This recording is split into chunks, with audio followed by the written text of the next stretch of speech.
ಕಲ್ಯಾಣಿ ಹೇಗಿದೆ ಇವಾಗ ಕಲ್ಯಾಣಿಗೆ? ನೋಡ್ತಿದಾರಮ್ಮ. She is out of danger.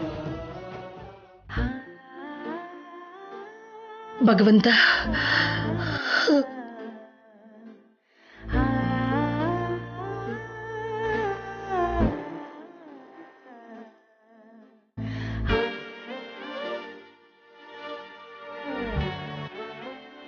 ಅಂದ್ರೆ ಕಲ್ಯಾಣಿಗೇನು ಅಪಾಯ ಇಲ್ಲ ತಾನೆ ಡಾಕ್ಟರ್? ಸಮಯಕ್ಕೆ ಸರಿಯಾಗಿ ಶೌರ್ಯ ಅವ್ರ ವಿಷ ತೆಗೆದು ಒಳ್ಳೆ ಕೆಲಸ ಮಾಡಿದ್ದಾರೆ.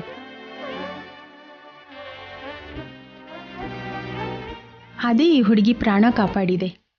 ಇಲ್ಲಾಂದ್ರೆ ಖಂಡಿತ ಅಪಾಯ ಆಗ್ತಿತ್ತು.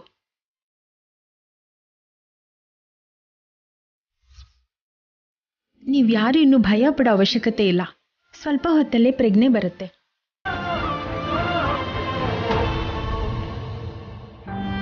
ಹುಷಾರಾಗಿ ನೋಡ್ಕೊಳ್ಳಿ, ನಾನು ಹೋಗಿ ಬರ್ತೀನಿ. ಆಯ್ತು ಡಾಕ್ಟರ್. ಕಲ್ಯಾಣಿ ಕಲ್ಯಾಣಿ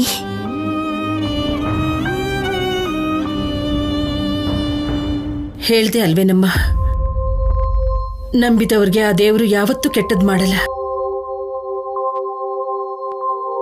ಅದರಲ್ಲೂ ಅವನು ಪೂಜೆಯಲ್ಲಿ ಇಂಥ ಅಪಶಕನ ಆಗಿದೆ ಅಂದ್ರೆ ನೋಡ್ತಾ ಸುಮ್ಮನೆ ಇರ್ತಾನ? ದೇವ್ರ ದಯೆಯಿಂದ ಯಾವ ಅಪಾಯನೂ ಇಲ್ದೇನೆ ಇವಳು ಪಾರಾದ್ಲು.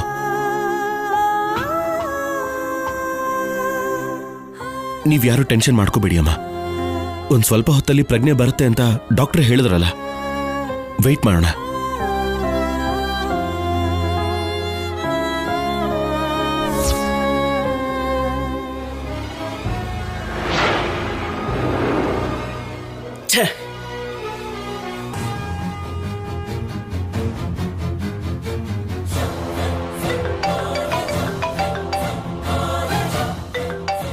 ಹೇಳು ವಾಸು. ಶೌರ್ಯ, ಅವರನ್ನ ತುಂಬಾ ದೂರದವರೆಗೂ ಚೇಸ್ ಮಾಡಿದೆ, ಬಟ್ ಲಾಸ್ಟ್ ಮೂಮೆಂಟ್ ನಲ್ಲಿ ತಪ್ಪಿಸ್ಕೊಂಡು ಓಡೋದ್ರು.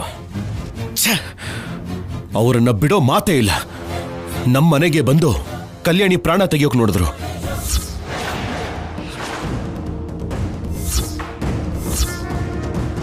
ಇನ್ನೇನ್ ಕೈಗೆ ಸಿಗಬೇಕು ಅನ್ನೋಷ್ಟ್ರಲ್ಲಿ ತಪ್ಪಿಸ್ಕೊಂಡು ಓಡ್ ಹೋದ್ರು. ನನ್ನ ಹೆಂಡತಿ ಪ್ರಾಣ ತೆಗಿಬೇಕು ಅಂತ ನೋಡಿದ್ಮೇಲೂ ಕೂಡ ಅವ್ರನ್ನ ಹೇಗ್ ಸುಮ್ಮನೆ ಬಿಡ್ತೀನಿ ವಾಸು? ಆ ಸಂಪದ ಸಿದ್ದು ಎಲ್ಲಿದ್ರೂ ಬಿಡೋದಿಲ್ಲ. ನಾನೀಗ್ಲೇ ಹೊರಟು ಬರ್ತೀನಿ.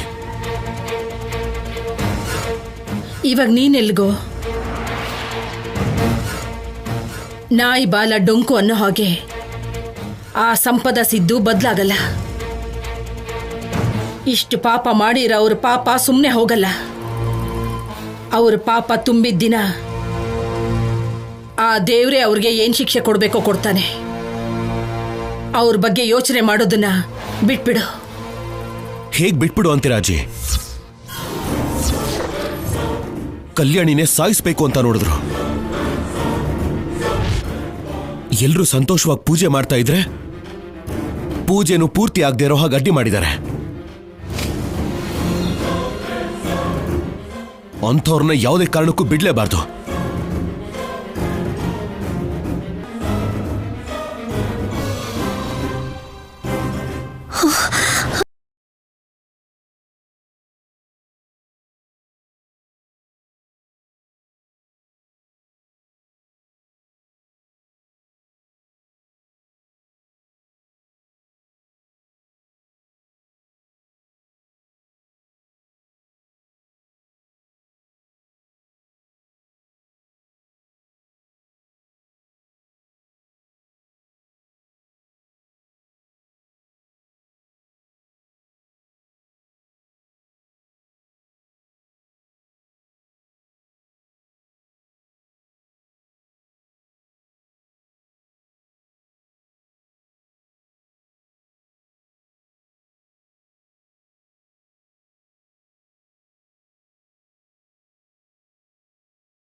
ಇದರಲ್ಲಿ ನಿಮ್ ತಪ್ಪೇನಿದೆ?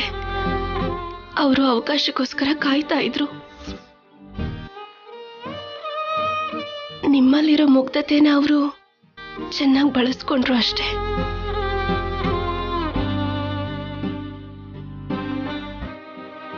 ಅದರಲ್ಲಿ ನಿಮ್ ತಪ್ಪೇನೂ ಇಲ್ಲ. ನೀವು ಅಳ್ಬೇಡಿ ಬಾಲಾಜಿ, ನಾನು ಹುಷಾರಾಗಿ ಇದ್ದೀನಲ್ಲ.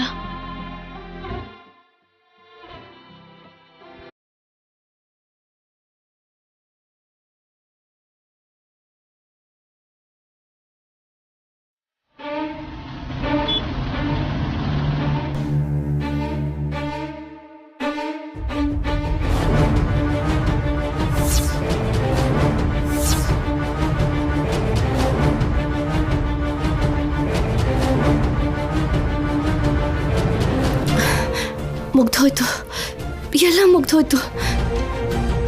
ನಾಳೆ ಅನ್ನೋದು ನಮ್ಮ ಜೀವನದಲ್ಲಿ ಇಲ್ಲ ಅನ್ನೋದು ಅರ್ಥ ಆಗೋಯ್ತು. ಯಾಕೆ ಭಯ ಪಡ್ತಿದ್ಯಾ ಸ್ಯಾಮ್? ಮತ್ತೆ ಏನ್ ನೋಡ್ಕೊಂಡು ಧೈರ್ಯವಾಗಿರು ಅಂತ್ಯ? ಕಾಣಿಸಿದ್ರೆ ಸುಟ್ಟು ಹಾಕ್ಬೇಕು ಅಂತ ನೋಡ್ತಿರೋ ಪೊಲೀಸವರಿಂದ ತಪ್ಪಿಸ್ಕೊಂಡು ಎಷ್ಟು ದೂರ ಅಂತ ನಾವು ಹೀಗೆ ಓಡಕ್ಕಾಗುತ್ತೆ? ಯಾವುದೋ ಒಂದು ಕ್ಷಣ ಅವ್ರ ಗನ್ನಲ್ಲಿರೋ ಬುಲೆಟ್ ನಮ್ಮ ಓಟನ ನಿಲ್ಸುತ್ತೆ. ಹಾಗೇನು ಆಗಲ್ಲ.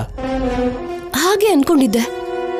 ಇಷ್ಟು ದಿನ ಶೌರ್ಯಂಗೆ ನಿನ್ ಮೇಲೆ ಕೋಪ, ನನ್ ಮೇಲೆ ಯಾವುದೋ ಮೂಲೆಯಲ್ಲಿ ಒಂದ್ ಸ್ವಲ್ಪ ಆದ್ರೂ ಪ್ರೀತಿ ಕರುಣೆ ಇತ್ತು.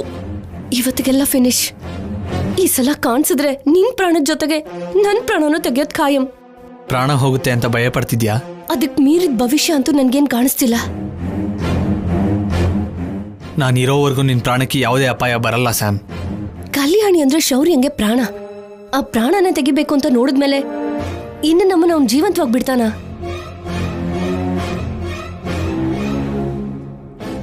ಹೇಗಾದ್ರೂ ಆ ಕಲ್ಯಾಣಿ ಮೇಲೆ ದ್ವೇಷ ತೀರಿಸ್ಕೊಳ್ಳೋಣ ಅನ್ಕೊಂಡೆ ಸ್ಯಾಮ್. ಆಗ್ಲಿಲ್ಲ. ಅದಕ್ಕೆ ಸ್ವಲ್ಪ ದಿನ ಇದನ್ನೆಲ್ಲ ಬಿಟ್ಟು ದೂರಕ್ಕೆ ಹೊಟ್ಟೋಗೋಣ. ಎಲ್ಲಿಗೆ? ಎಲ್ಲಾ ದಾರಿನೂ ಮುಚ್ಚೋಗಿರುವಾಗ ಹೊಸ ದಾರಿನ ನಾವೇ ಸೃಷ್ಟಿ ಮಾಡ್ಕೋಬೇಕು ಸ್ಯಾಮ್. ಎಲ್ಲರಿಂದ ದೂರ ಹೊರಟೋಗಿ ಮೊದಲು ಚೆನ್ನಾಗಿ ಸಂಪಾದನೆ ಮಾಡಬೇಕು. ಆಮೇಲೆ ಕಲ್ಯಾಣಿನ ಶೌರ್ಯನ ಏನ್ ಮಾಡಬೇಕೋ ಯೋಚನೆ ಮಾಡೋಣ. ಎಲ್ಲಿಗೆ ಹೋದ್ರೂ ನಾವು ಸಂತೋಷವಾಗಿರ್ತೀವಿ ಅನ್ನೋ ನಂಬಿಕೆ ನನಗಿಲ್ಲ ಸಿದ್ದು. ನಾವು ಸಂತೋಷವಾಗಿರೋ ದಿನ ಬಂದ್ರೆ ಅದನ್ನ ಯಾರು ತಡೆಯೋಕ್ಕಾಗಲ್ಲ ಸ್ಯಾಮ್. ನಾನು ನಿನ್ನ ಯಾವಾಗಲೂ ಚೆನ್ನಾಗಿ ನೋಡ್ಕೋಬೇಕು ಅನ್ಕೋತೀನಿ ಸ್ಯಾಮ್. ನನಗೆ ಗೊತ್ತು, ಈಗಾಗಲೇ ನಿಂಗೆ ತುಂಬ ಕಷ್ಟ ಕೊಟ್ಟಿದ್ದೀನಿ. ನಿನಗೆ ಕಷ್ಟ ಕೊಡೋದು, ಹೀಗೆ ಓಡೋಗೋದು ಇದೇ ಕೊನೆ ಸರಿ ಸ್ಯಾಮ್. ಈ ಸರಿ ನಮ್ಮ ಪ್ಲ್ಯಾನ್ ಮಾಮೂಲಿಯಾಗಿರಲ್ಲ. ಹೋಗೋಣ ನಡಿ. ಎಲ್ಗೆ ಹೋಗ್ಬೇಕು ಅಂತ ಗೊತ್ತಿಲ್ಲದೆ ಎಲ್ಲಿಗೆ? ಮೊದಲು ನಮ್ಮ ಅಮ್ಮನ ಹತ್ರ ಹೋಗೋಣ. ಅಯ್ಯೋ ಬೇಡ, ಖಂಡಿತ ನಿಮ್ಮ ಮನೆ ಸುತ್ತ ಪೊಲೀಸವ್ರು ಇರ್ತಾರೆ. ಹೋದ್ವಿ ಅಂದ್ರೆ ಸಿಕ್ಕಾಕೋತೀವಿ. ಸರಿ, ನನ್ನ ಜೊತೆ ಬಾ. ಎಲ್ಲಿಗೆ ಅಂತ ಹೇಳು ಸಿದ್ದು. ಹೇಳ್ತೀನಿ ನಡಿ ಸ್ಯಾಮ್.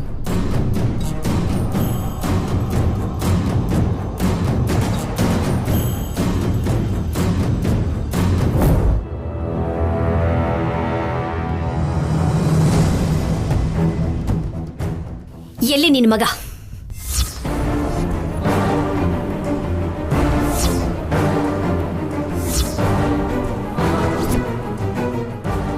ಅವನು ಇಲ್ಲೆಲ್ಲಿದ್ದಾನೆ? ಯಾವತ್ತೋ ಮನೆ ಬಿಟ್ಟು ಹೊರಟೋಗಿದ್ದಾನಲ್ಲ. ಮದ್ವೆ ನಿಂತೋದಾಗಿಂದ ನಾನು ಅವನ್ನ ನೋಡಿಲ್ಲ. ಸುಳ್ಳು ಹೇಳ್ಬೇಡ. ಆ ಸಿದ್ದು ಇವತ್ತು ಕೂಡ ನಮ್ಮ ಮನೆಗೆ ಬಂದು ಕಲ್ಯಾಣಿನ ಸಾಯಿಸೋದಕ್ಕೆ ನೋಡ್ದ.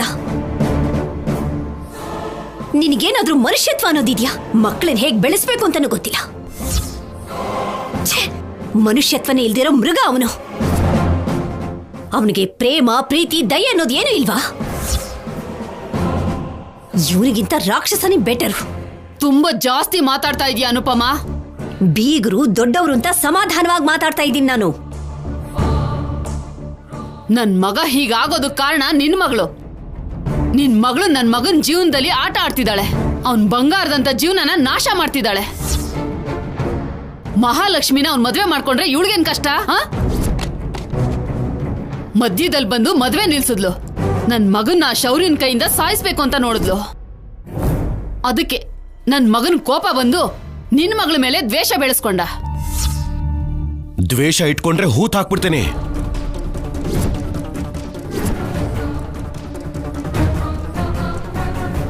ಹೇಳು ನಿನ್ ಮಗನ್ಗೆ ಶೌರ್ಯ ಸಾಯಿಸ್ತೀನಿ ಅಂತ ಹೇಳಿದಾನೆ ಅಂತ. ಕನ್ಫರ್ಮ್ ಆಗಿ ಅವನು ಮತ್ತೆ ನಿನ್ ಹತ್ರನೇ ಬಂದಿರ್ತಾನೆ. ಸಿದ್ದು, ಶೌರ್ಯ ಆಗ್ಲಿ ಅವನ್ ಕಡೆಯವರಾಗ್ಲಿ ನಮ್ಮನ್ನ ನೋಡ್ಬಿಡ್ತಾರೆ ಅಂತ ಭಯ ಆಗ್ತಿದೆ. ಇಷ್ಟೆಲ್ಲ ಆದ್ಮೇಲೂ ನಾವು ಮತ್ತೆ ಈ ಮನೆಗೆ ಬರ್ತೀವಿ ಅಂತ ಯಾರೂ ಎಕ್ಸ್ಪೆಕ್ಟ್ ಮಾಡಿರಲ್ಲ ಸ್ಯಾಮ್. ಭಯಪಡ್ಬೇಡ, ನಡಿ.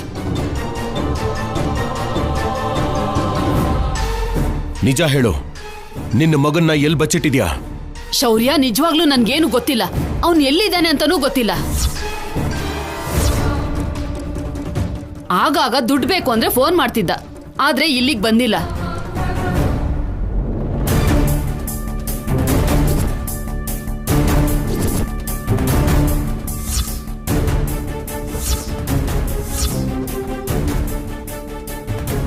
ಅವತ್ತು ಮದ್ವೆಲಿ ಪಾರ್ಶ್ವವಾಯು ಬಂದಾಗಿಂದ ನನ್ನ ಆರೋಗ್ಯ ಸರಿ ಇಲ್ಲ.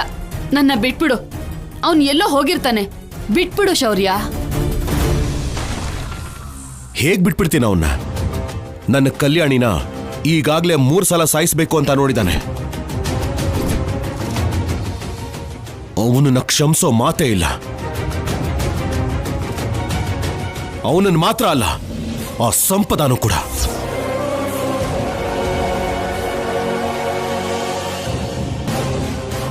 ಶೌರ್ಯ, ನನಗ್ಯಾಕೋ ಅನುಮಾನ ಬರ್ತಿದೆ. ಮನೆಯಲ್ಲ ಸ್ವಲ್ಪ ಹುಡುಕು. ಸರಿಯಮ್ಮ. ನಡಿ.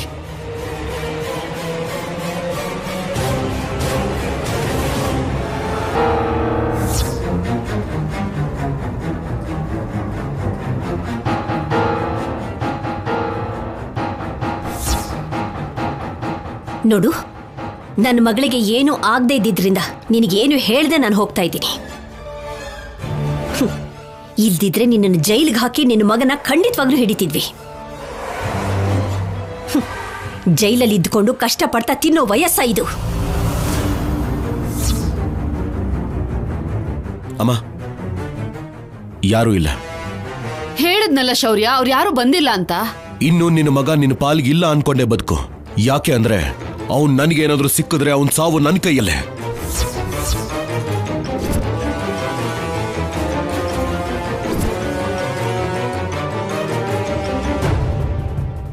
ಅಮ್ಮ, ನಡಿ.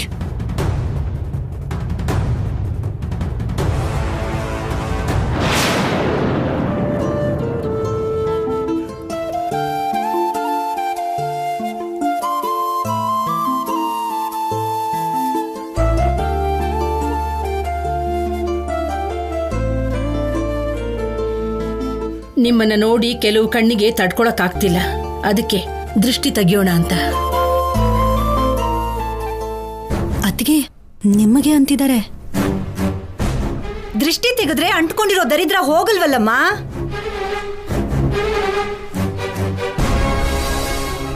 ಅರ್ಥ ಆಗ್ಲಿಲ್ವಮ್ಮ? ನಿನ್ನ ಮೊಮ್ಮಗಳು ಈ ಮನೆ ಕಾಲಿಡೋಕ್ಕೂ ಮುಂಚೆ ನನ್ನ ಮಗನ ಜೀವನ ಚೆನ್ನಾಗೇ ಇತ್ತು. ಇವಳು ಈ ಮನೆ ಕಾಲಿಟ್ಲು, ಸಂತೋಷ ಅನ್ನೋ ಮಾತಿರ್ಲಿ, ಮನ್ಸಿಗೆ ನೆಮ್ಮದಿ ಕೂಡ ಇಲ್ದೇ ಇರೋ ಹಾಗಾಗೋಯ್ತು. ದಮಯಂತಿ,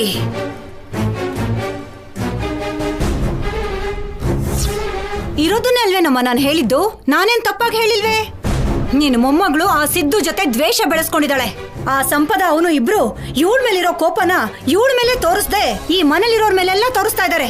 ಇಷ್ಟೆಲ್ಲ ಆದ್ರೂನು ಏನು ಆಗದೆ ಇರೋ ಹಾಗೆ ನೀನು ನಿನ್ ಮೊಮ್ಮಗಳಿಗೆ ದೃಷ್ಟಿ ತೆಗಿತಾ ಇದ್ಯಾ. ಚೆನ್ನಾಗಿದೆ ನಿನ್ ಸಂಭ್ರಮ. ಅಮ್ಮ, ನಡೆದಿದ್ರಲ್ಲಿ ಎಲ್ಲೂ ಕಲ್ಯಾಣಿ ತಪ್ಪಿಲ್ಲ. ಅನಾವಶ್ಯಕವಾಗಿ ಕಲ್ಯಾಣಿಗೇನು ಹೇಳ್ಬೇಡ.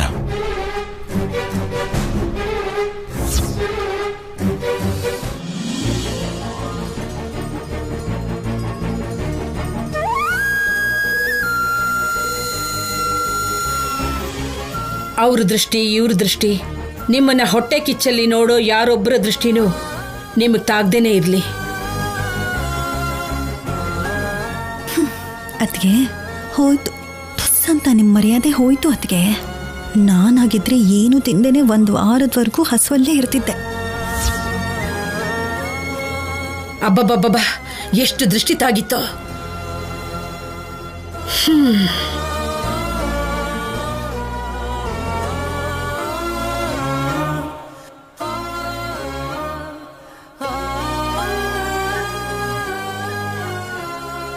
ಕಲ್ಯಾಣಿ, ನೀನ್ ಯಾವುದಕ್ಕೂ ಬೇಜಾರು ಮಾಡ್ಕೋಬೇಡ. ನಮ್ಮ ಅಮ್ಮನ ಬಗ್ಗೆ ಗೊತ್ತಲ್ವಾ, ಬಿಟ್ಬಿಡು. ಏನಾಯ್ತು? ಯಾಕೆ ಹಾಗೆ ನೋಡ್ತಿದ್ಯಾ? ಏನಿಲ್ಲ ಆಫೀಸರ್, ನಿಜವಾಗ್ಲೂ ನೀವ್ ನನಗ್ ಸಿಕ್ಕಿದ್ದು ನನ್ನ ಅದೃಷ್ಟ. ಕಲ್ಯಾಣಿ, ನೀನ್ ನನಗ್ ಸಿಕ್ಕಿದ್ದೆ ನನ್ನ ಅದೃಷ್ಟ. I love you officer. Love you too ಕಲ್ಯಾಣಿ.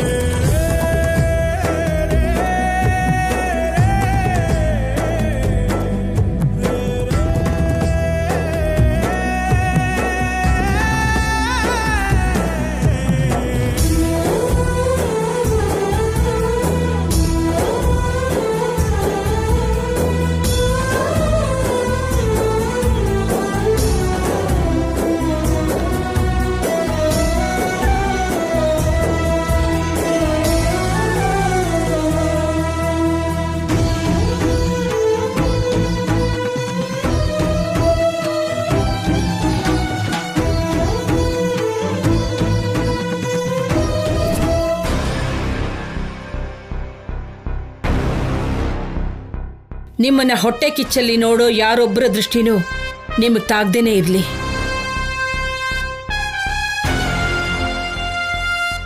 ನನ್ನ ಮಗನಿಂದನೇ ನಾನು ಬಾಯಿ ಮುಚ್ಚಿಸ್ದೆ ಅಲ್ವಾ ಕಲ್ಯಾಣಿ? ನಿನ್ನ ಸುಮ್ಮನೆ ಬಿಡಲ್ಲ. ದಮಯಂತಿ ಆಟ, ದ್ವೇಷ ಇಟ್ಕೊಂಡಿರೋ ಹಾವಿನ ಜೊತೆ ಚೆಲ್ಲಾಟ ಎರಡು ಒಂದೇ ಅಂತ ನಿನಗೆ ಸದ್ಯದಲ್ಲೇ ಅರ್ಥ ಮಾಡಿಸ್ತೀನಿ. ಅತ್ತಿಗೆ ಏನು ಎದೇಳಿ. ಐ ಲವ್ ಯು ಅತ್ತಿಗೆ. ಏನ್ ಮಾಡ್ತಿದ್ಯಾ? ಬಿಡು. ಐ ಲವ್ ಯು ಅತ್ತಿಗೆ. ಏನಾಗಿದ್ಯಾ ನಿನ್ಗೆ? ನನಗಲ್ಲ, ನಿಮ್ ಮಗನ್ಗೆ ಹಿಡ್ತಿದೆ ಆ ಕಲ್ಯಾಣಿ ಹುಚ್ಚು. ನೀವ್ ಆವೇಶದಿಂದ ಒಳಗಡೆ ಬಂದಾಗ ಒಳ್ಳೆ love scene, romantic scene miss ಆಗೋಯ್ತು. ಪಲ್ಲವಿ, ಬಾಯಿಗೆ ಬಂದ ಹಾಗೆ ಮಾತಾಡ್ಬೇಡ, ಅರ್ಥ ಆಗೋ ತರ ಹೇಳು. ನೀವ್ ಹೆತ್ ಮಗ ನಿಮ್ಮ ನಾಟಕುಂಟು ಲೆಕ್ಕಕ್ಕಿಲ್ದಿರೋ ಹಾಗೆ ಮಾಡಿ ಆ ಕಲ್ಯಾಣಿಗೆ ಐ ಲವ್ ಯು ಹೇಳ್ತಾ ನಮ್ ಮುಂದೆನೆ ಹಗ್ ಮಾಡ್ಬಿಟ್ಟ. ನನಗಂತೂ ಆ ಸೀನಲ್ಲಿ ಒಳ್ಳೆ ಸಾಂಗ್ ಕೂಡ ಬ್ಯಾಕ್ ಗ್ರೌಂಡ್ ಅಲ್ಲಿ ಕೇಳಿಸ್ತಿತ್ತು.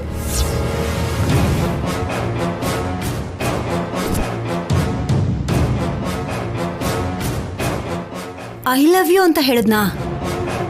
ಮೊದ್ಲು ಆ ಕಲ್ಯಾಣಿ ಐ ಲವ್ ಯು ಹೇಳಿದ್ಲು, ಆಮೇಲೆ ನಿಮ್ ಮಗ ಕರ್ಗೋಗಿ ಐ ಲವ್ ಯು ಟೂ ಅಂತ ಹೇಳ್ದ.